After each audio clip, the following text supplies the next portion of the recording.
Okay, then that takes us into those darn PJFACS again. For those of you who haven't been here to hear PJFACS, it's the pines, junipers, firs, arborvitaes, cypresses and false cypresses, and the spruces. We have to be careful about cutting them. How far back we prune them. And we got 2 questions this week one about bird's nest spruce and one about weeping Norway spruce. Can they be pruned? Yes, they can, and this one needs it badly. They can be pruned but not be sheared. This is how many years? 10 years probably in place. Yeah. Spruce, bird's nest spruce that we kept pruned, where we prune properly on a PJFACS, and it looks feathery and it has all the character that you want to have in a plant like that. But if you shear repeatedly, it's not going to do that. And to do it properly, to keep it feathery and small, every 2 years, I would go through and take the longest pieces. So my left hand is grabbing hold of the long piece out there. My right hand is tracing the branch back. And I'm cutting way back in. I'll show you in a minute how I got that piece out in order to leave that branch a growing bud that can grow for 2 or 3 years before it comes out to where I have to cut it again. You can't cut it back to bare wood. Yeah. So I'm tracing that branch back to a side branch, and I can cut it at any side branch that has needles on it, and it will grow out. I try to cut to an outward facing branch so that it grows out and not back across itself. But I'm not particular about that. And if you prune very many of them, you can't be particular about that. The sayings about spruces are that you can only prune them when they're candling. Candling means that the new growth is soft, because if I cut that candle anywhere, it's going to be a branch someday. And as a branch, it would only grow from a place where it's got a bud, like there. If I cut in the middle between these 2 spaces, I'd get a dead stub. If I cut it while it's green and coming out like this, wherever I cut it, it's going to grow buds. But you'd see when you cut it there, you're still going to get an increased size in your plant. You're just going to shorten the growth, not eliminate the growth and keep it the same size. So what happens then is, see the buildup of deadwood underneath Paralys bird's nest spruce here? That's because it's been being sheared, and those branches reached their limit and had no other green behind them. Now that's going to build up till it looks like that. And I did save this one, but it was only because it's a good friend. Nobody else would I spend that long underneath a spruce. No, it was taking out dead wood. The cost of should have been. Yeah. So don't let it get like that. Get in there when it gets to the size of the edge of your bed and say, okay, now I need to prune you. And by the way, I don't like this lumpy thing sticking out of you here. See the lump on the left? So Steve's mom's bird's nest spruce. Well, actually, it was Dave Mitchner's bird's nest spruce, and I dug it out and dragged it home and put it over there. I've taken that stump. I followed the stump back to a side branch and took it out. Now, it looks like a hole, but it's not. The side branches that are next to it are going to grow over that space. That's PJFACS, the pines, the junipers, the firs, the arborvitaes, and the Norway spruces. So what do I do about this Norway spruce? It was cute and it's not cute anymore. Can it be pruned? Yeah. Now it's cute and big. Can it be pruned? Yes, it can be pruned. These weeping plants are trees. They're full-size trees.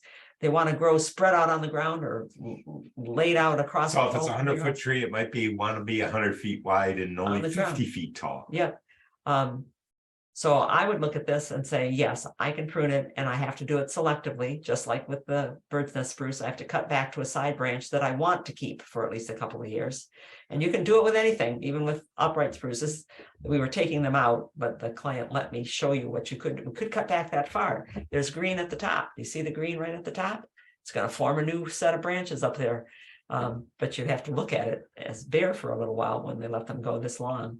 It was too big of a plant for their period. I stayed up late last night, and that's when Steve told me it's okay. We can put things on to next week. We're going to be here next Saturday too, trying to find the picture of after I pruned this guy, because he's lurching out beyond the building at this point. This one. Yeah, you got to pick another branch and say, I like how you weep forward, but I need a different weeper back further along the top. Pines work the same way. This is a weeping white pine that has begun to look like Cousin It. And we don't really want it to look like Cousin It. We liked it when it had a belly, when it had a weeping over. And it's a matter of shortening the branches that are weeping over. Because if this weeping white pine had its chance, it would hit hit the ground and spread out like Princess Diana's dress, wedding dress. It would go behind, you know, go out and beyond the plant a long way. So on this one, I would start by saying, those 2 extra tops, gone. I don't want you to be that tall. I'm going to follow you all the way down. I mean, way down until I can find a place where you're not growing up. And I'm going to cut you back to a side branch. It might be all the way down in here. It might be even farther. And I would start with that. Unless it was deadwood, I'd start with deadwood. Take that out first. Take those guys out of there. Dead and dangerous. Then I'd say, okay, those 2 guys are gone. Now I'm going to go for width. I'm going to go, somebody here is too wide, and I'm going to follow those back and take them out. And then I'd take the top that I decided to leave and start figuring it out. I would say, okay, you, I'm going to cut back a little bit so you're not sticking out quite so far. And maybe I'm going to take off 3 or 4 or 5 of those clumpy branches you got up there because I'd like you to be weeping. But it's a very subjective thing. It's something you can do, and you don't have to do annually on these kinds of plants. You can do it every 2 or 3 years. Sometimes you can go longer than that. Longer. It's up to you. Again, it's art. Yeah. Questions about that? Or about something else going on here? So Sona is asking about when do you prune these generally? And I wanted to point everyone out that whether you're a subscriber or not, we have a free webinar on pruning evergreen trees and shrubs, so the PJFACS. I've dropped the playlist link in the chat, and if you're a subscriber, it's webinar number 23 in your library, because there's a lot of advice we can give on the whens and the hows of evergreens. Yep. Thank you, Sonia. Thank you very much. We prune most of our evergreens in late winter or in August. And you'll find that not only in the webinar, but all of our printed materials you can just download off of the website whenever you'd like them on our audience materials page. Helen Bohr sure looks naked when the leaves are taken off in March. Lou is asking again about snow damage. How about arbs that seem to be uprooted? They're very crooked as well as having broken branches. Is it possible to straighten them out? They were pretty tall. She says, I may be getting a whole new backyard.